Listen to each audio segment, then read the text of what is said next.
ఎప్పుడైతే కొత్త ముక్కు వస్తుందో ఆ కొత్త ముక్కుతో తన వెనక ఉన్నటువంటి ఈకలు అంటే వెంట్రుకలు లేకపోతే ఎగరనుకుంటే కదా రెక్కలు ఏం చేస్తుందంటే అవి కూడా పీకేస్తుందట. అప్పుడు ఏమవుతుందో తెలుసా, చాలా బాధగా ఉంటది. ఇప్పుడు నా చేయి ఉంది, నా చేతి నుంచి ఇక్కడ ఒక ఇంటికి రాగితే ఎలా ఉంటుందండి, సమ అంట.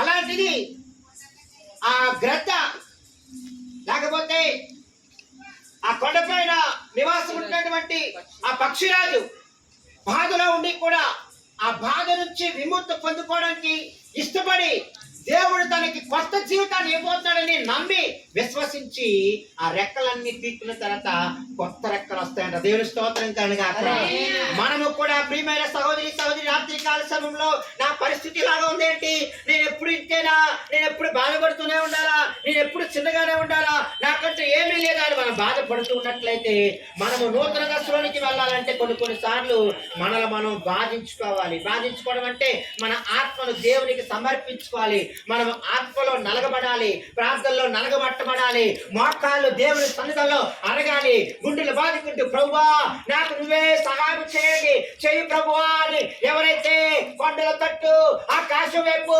పరలోకం వైపు చేతులు దాచి రమ్ములు బాదుకుని సహాయం చేయి ప్రభువా, సహాయం చేయని బిగ్గరగా అంగలార్చి ప్రార్థన చేస్తారు, వారికి దేవుడు సమీపముగా వచ్చి సహాయం చేయవాడుగా ఉన్నాడు. దేవుడి స్తోత్రం కలిగా. ఆ పక్షురాజుకి ఎప్పుడైతే ముక్కానికి కొత్త ముక్క వచ్చింది, అలాగే రెక్కలు పోయి చక్కగా కొత్త రెక్కలు వచ్చాయి, కొత్త బలం వచ్చింది. ఆ కొత్త బలముతో ఏం చేస్తా తెలుసండి, ఆకాశం నుంచి ఒకేసారి రైమని కిందకు వచ్చి మళ్ళా పైకి ఎదిరి మళ్ళా కిందికి పైకి ఆ చుట్టూ రౌండ్ వేసి దేవుని స్తుతిస్తా ఉంటాడు. దేవుని స్తోత్రం కలగాక.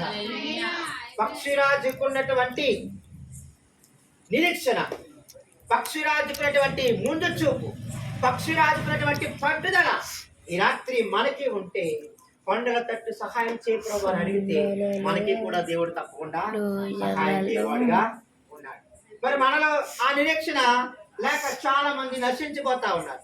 అలాంటి నిరీక్షణ మనకి కావాలంటే మనం దేవుని వైపు చేతులు చాచాలి. బైబిల్లో చాలా మంది వారి ఆర్థిక పరిస్థితులు బాగాలేనప్పుడు, అనారోగ్య స్థితిలో ఉన్నప్పుడు, ఇబ్బందుల్లో ఉన్నప్పుడు, కష్టాల్లో ఉన్నప్పుడు కన్నీటితో బాదుకుంటూ ఏడుస్తూ వారు దేవుని వైపు తట్టినప్పుడు వారి ప్రార్థన దేవుడు ఆలకించి సహాయం చేసి వారిని విడిపించినట్టుగా మన లేఖన భాగం చదివిస్తుంది. దేవుడి చిత్తం అయితే యోనా గురించి మనం ఎప్పుడన్నా తెలుసుకుందాం. యోనా గ్రంథంలో మనం చూసినట్టయితే ప్రియులారా, అక్కడే నీనివే అనేటువంటి పట్టణం ఉంది. ఆ పట్టణంలో చాలా మంది నివాసం ఉంటా ఉన్నారు.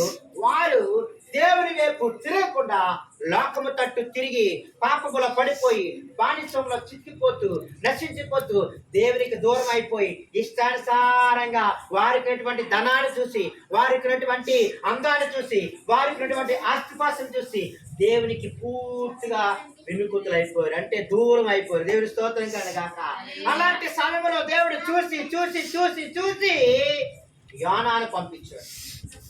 నీవే వెళ్ళమంటే ఎక్కడికి వెళ్ళిపోయాడు ఆయన, మనందరికీ తెలుసు. వెళ్ళిపోయాడు. మరలా దేవుడు బుద్ధి చెప్పాడు. చేప కడుపులో 3 దినాలు ఉండిపోయాడు. చేప కడుపులో 3 దినాలు ఉపవాసముతో ప్రార్థన చేశాడు. ఉపవాసం అంటే తిండి లేకపోతే ఏంటంటాం మనం, ఉపవాసమే అంటాం. అయిపోయి ప్రార్థన చేసుకుంటే దాన్ని ఏమంటాం, ఉపవాస ప్రార్థన. అన్ని ఉండి చేసిన ఉపవాస ప్రార్థన, ఏమీ లేకపోయినా చేసిన ఉపవాస ప్రార్థన అంటాం. కానీ అన్ని ఉండి చేస్తేనే అదే నిజమైన ఉపవాస ప్రార్థన. దేవుని స్తోత్రం కనుక. మరి యాడ చేప కడుపులో, మత్స్యము కడుపులో, తిమింగలం కడుపులో, పెద్ద చేప కడుపులో 3 రాత్రి పగలు నలిగిపోతూ కృషించిపోతూ దేవునికి విజ్ఞాపన చేస్తున్నాడు. దేవుని స్తోత్రం కనుక. అప్పుడు దేవుడు గుర్తొచ్చాడు. ఆకాశం వైపు చూద్దా ఉన్నా, కొండల తగ్గి చూద్దా అన్న కనపడతాయి. ఎక్కడున్నాడండి? చేప పడుకుంటే ఆకాశం కనపడుతుందా? కనపడదు. ఆ పొట్ట మామూలు చేప తింటేనే మనకి ముళ్ళు చుక్కు చుక్కు అని గుర్తుకుంటాం. అలాంటి తిమింగలం కడుపులో ఉన్నాడు. ఆ మామూలు చేప తినేస్తే పర్వాలేదు, తినలేదు. మరి చేప ఆహారం తీసుకోవాలన్నా ఈయన నవలలు కదా, ఈయన చచ్చిపోతాడని చేప కూడా ఉపవాసం ఉంది. దేవుని స్తోత్రం కలిగా. చేప కూడా 3 దినాలు ఏమి ఆహారం తీసుకోకుండా ఉంది. ఈయన గారు ఏమి తీసుకోకుండా ఉన్నాడు. ఆ చేప కడుపులో నుంచి దేవునికి విజ్ఞాపన చేస్తా ఉన్నాడు. ఆ శ్రమలో దేవునికి ప్రార్థన చేస్తా ఉన్నాడు. ఆ కష్టములో మోకాల నుంచి దేవునికి ప్రార్థన చేస్తున్నాడు. రొమ్ములు బాదుకుంటూ ఏడుస్తూ కియో మొయో అని అరుస్తూ, ప్రభువా నేను చేసిన తప్పుని క్షమించి నన్ను మన్నించు, నువ్వు చెప్పినట్లుగా నేను సువార్తను ప్రకటిస్తానని చెప్పి దేవుడి దగ్గర విజ్ఞాపన చేసినప్పుడు దేవుడు ఆ పట్టణమునికి వెళ్ళి ఆజ్ఞగానే ఆ మత్స్యాన్ని ఆ గొడ్డెకి విడిచిపెట్టిందంట. నీవే పట్టణంలో ఆయన పడ్డాడు. 3 దినాలు ప్రయాణం చేయగలిగినంత పెద్ద పట్టణం. దేవుడి శక్తి ఎప్పుడైతే అతడు పొందుకున్నాడో ఒక్క రోజులోనే సువార్త ప్రకటించాడు. దేవుడి స్తోత్రం కలగాక. దేవుడి శక్తి ఎప్పుడైతే నీలో ఉంటుందో, పరిశుద్ధాత్మ దేవుడు మనతో ఎప్పుడైతే సహవాసం చేస్తాడో, తండ్రి అయినటువంటి దేవుడు, కుమారుడు అయినటువంటి దేవుడు, పరిశుద్ధాత్మ దేవుడు మనలో ఉన్నప్పుడు, యేసు ప్రభు మనతో సహవాసం చేస్తున్నప్పుడు మనకి ఏ భయం ఉండదు. ఆయన చెప్పిన పని చేయమన్నప్పుడు అది ఎంత దూరమైనా సూపర్ ఫాస్ట్ ఎక్స్ప్రెస్ లాగా పరిగెడి చేస్తాం. దేవుడి స్తోత్రం కలగాక.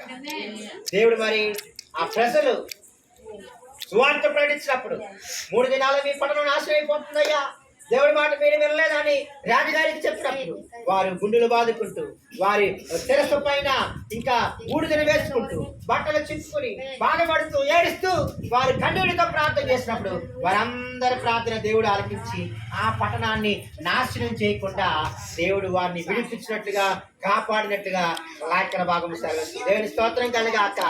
వారు ఎంత గొప్పగా ప్రార్థన చేశారంటే రాజు ప్రార్థన చేశారు. ఈ నినివే పట్టణంలో ఎవరు కూడా పచ్చి మంచిని కూడా తాగడానికి వీల్లేదు. ఆఖరికి పశువులు కూడా మీరు వస్తు ఉంచండి అని చెప్పారట. పశువులేమి జీవులేమి అన్ని కూడా ఉపవాసముతో దేవుడికి ప్రార్థన చేసినప్పుడు, బూడిద వేసుకుని గోడి బట్ట కట్టుకుని ప్రార్థన చేసినప్పుడు, కన్నిటితో ప్రార్థన చేసినప్పుడు, మోకాళ్ళతో ప్రార్థన చేసినప్పుడు, గుండెల బాధతో ప్రార్థన చేసినప్పుడు, ఏడుస్తూ ప్రార్థన చేసినప్పుడు, జీవము గల తండ్రి కొండల తట్టు ఆకాశం వైపు వాడు ఎప్పుడైతే చేతులు చాచి ప్రభువా మాకు సహాయం చేయండి అని ప్రార్థన చేసినప్పుడు వారి ప్రార్థన దేవుడు ఆలకించి సహాయం చేయడానికి వారి మధ్య నివాసం ఉండి వారికి వచ్చే విముక్తిని, నాశనాన్ని దేవుడు తప్పించి వారిని రక్షించినట్టుగా లేఖన భాగం సెలవిస్తుంది. దేవుని స్తోత్రం కలగా. అలాంటి గొప్ప దేవుడు మనం కలిగి ఉన్నాం ఈ రాత్రి. అలాంటి జీవము గల దేవుడు మనం కలిగి ఉన్నాం ఈ రాత్రి కాల సమయంలో. వాక్యమైనటువంటి ప్రియమైన సహోదరుడి, నీ జీవితంలో అద్భుతము జరగాలన్నా, నీ జీవితంలో మార్పు రావాలన్నా, నీ కుటుంబ పరిస్థితి మారాలన్నా, నీ కుటుంబ పరిస్థితుల్లో ఉన్నటువంటి ప్రతి లోటును దేవుడు తీసివేయాలన్నా నువ్వు చేయవలసింది ఒకే ఒక పని, దేవుని వైపు తిరగడం. హల్లెలూయా. దేవుని తట్టు మనం తిరగాలి, దేవుని వైపు మనం తిరగాలి, దేవుడు చూపే మార్గంలో నడవాలి, వాక్యానుసారంగా నడవాలి, ప్రార్థనానుసారంగా నడవాలి, మన జీవితాన్ని మార్చుకోవాలి. ఎప్పుడైతే దేవుని పిల్లలుగా మనము ఉండడానికి ఇష్టపడతామో తండ్రిగా ఆయన నీ దగ్గరికి వచ్చి నీకు ఏమి కావాలన్నా అన్ని నీ ముందు ఉంచుతాడు. దేవుని స్తోత్రం కలగాక. అలాగా మన ముందు అన్ని ఉండాలన్నా దేవునికి దగ్గరగా ఉండాలి. సామెత ఉంది కదండి, అన్ని ఉన్నా అల్లు నోట్లో సరే ఉండాలి. దేవుడు మనకి బైబిల్ ఇచ్చాడు, దేవుడు మనకి విశ్వాసాన్ని ఇచ్చాడు, దేవుడు మనకి ప్రార్థన ఎలా చేయాలో అన్ని నేర్పించాడు. కానీ మనం ప్రార్థన చేయము, బైబిల్ చదవము, దేవుడి దగ్గరికి రావు. వరికి ఎలా దీవించబడదాక ఎక్కడ వేసిన గొంగలు అక్కడే ఉన్నాం. దేవుడి స్తోత్రం కలగాక. ఇంకా మనం చచ్చిన వారమే కాకుండా సజీవులుగా మనం ఉండాలంటే దేవుని వాక్యం ఉండినటువంటి ప్రియమైన దేవుని జనగమా ఈ రాత్రి దేవుని తట్టు మనం తిరుగుదాం. ఆకాశం వైపు చేతులు దాచి తండ్రి మమ్మల్ని కాపాడు, ప్రభువా మమ్మల్ని కాపాడు, మమ్మల్ని రక్షించు, మమ్మల్ని దీవించు అని ఎవరైతే ప్రార్థన చేస్తారో వారికి దేవుడు సహాయం చేయడానికి సమీపంగా ఉన్నాడు. అటువంటి దీవెన, అటువంటి ఆశీర్వాదము మనందరికీ, మన కుటుంబాలకి దేవుడు దయచేసి ఆశీర్వదించును గాక. ఆమేన్, ఆమేన్, ఆమేన్. తల వంచండి, ప్రార్థన చేద్దాం.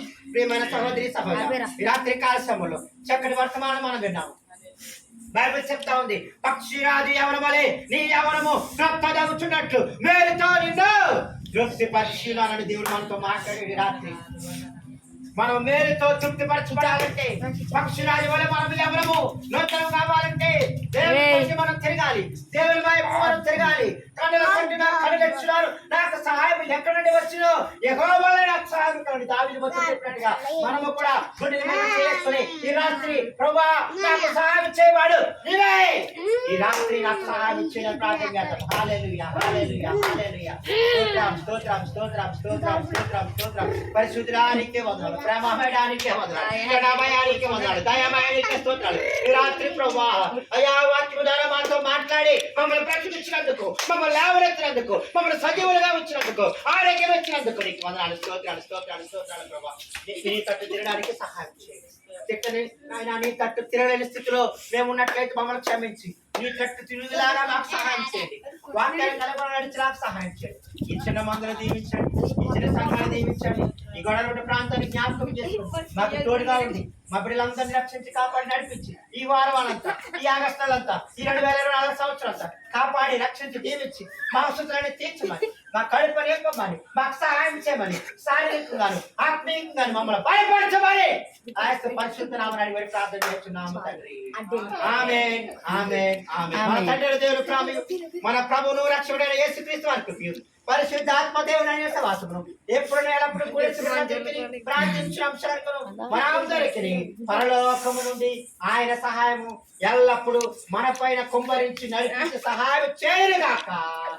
ఆమేన్. అందరూ ఆమేన్ చెప్తాం. ఆమేన్ ఆమేన్ ఆమేన్. యేసు రక్తమే ప్రభు యేసు రక్తమే ప్రభు యేసు సంపూర్ణ విజయం వారికి రక్షకుడు గాక. యేసే నామమున ఎల్లప్పుడు స్తుతింపబడునుగాక.